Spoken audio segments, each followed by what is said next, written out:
знаете, вот там еще вернуться хочу к этим двум портретам, отец и сын. Отец доктора не просто был политический деятель общественный, он был основателем движения палестинского. И Ясир Арафат был наследником его, которого Арафат мы все с вами знаем, он был популярный политик. Вот. И, наверное, будет сейчас справедливо самому доктору немножко лучше, чем я сказать.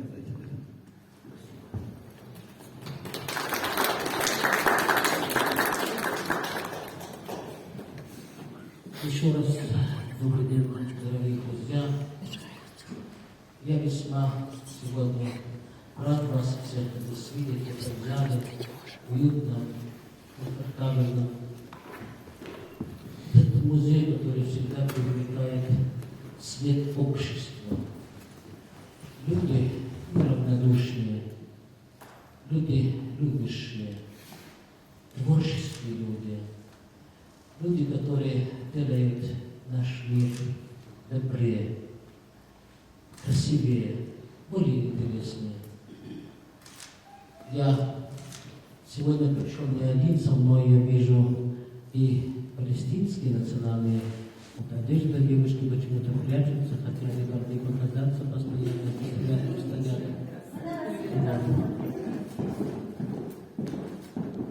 Все, кто палестинская национальная одежда, должны вот здесь рядом стоять. Вот я среди них стану.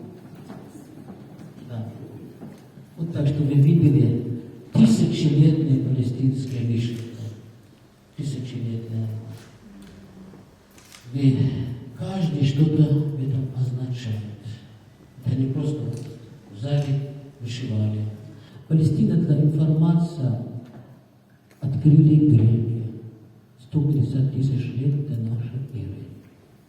Представьте себе, сама Палестина, палестиняне, жители первые, это греческие названия.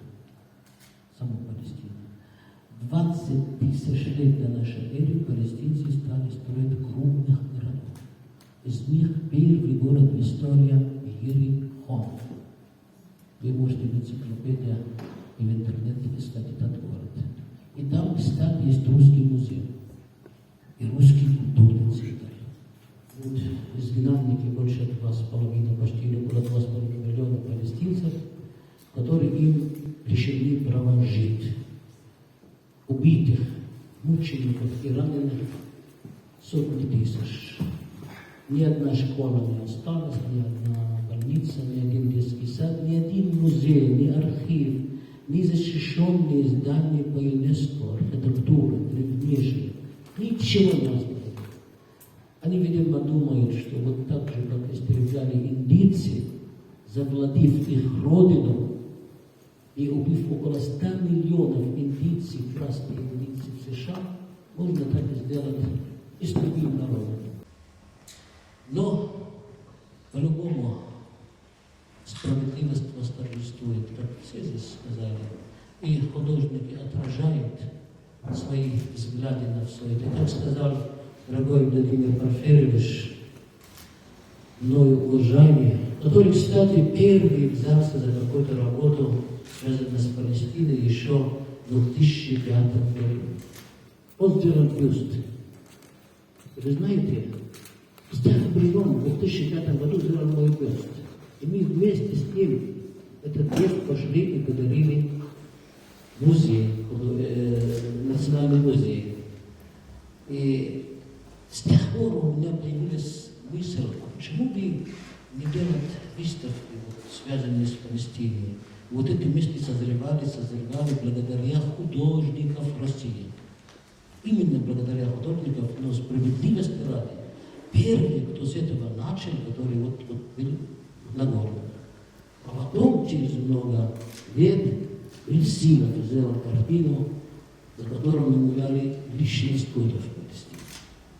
Очень сильная картина, история Палестины за 5000 лет в одной картине.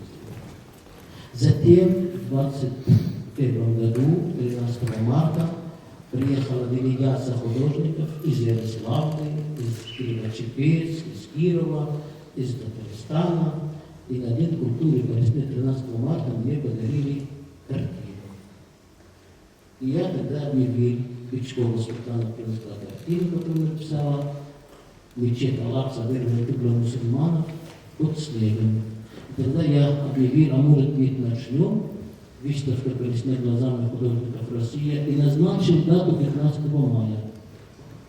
А художник говорит, такой люди эмоциональный. Давайте! И как вы думаете, начались, и действительно через 2 месяца, 15 мая, в Чебоксарах открылась наша первая выставка, которую вы сегодня посмотрите, как она прошла. Я обязательно попрошу, чтобы ее показали здесь, как все были 3 года тому назад. И мой дорогой Александр Владимирович, который тоже выступал на выставку и присутствовал, и Наталья, и Юрьевна, и Владимир Порфирьевич, и Александр Вячеславович Павлов, и Валентина Ивановна Маслова, я вижу, она подошла, я очень рад. И этот фильм снимал наш дорогой, замечательный, очень скромный, добрейший души человек. Его зовут Виктор Шугал. И он сегодня тоже присутствует с нами. Вот.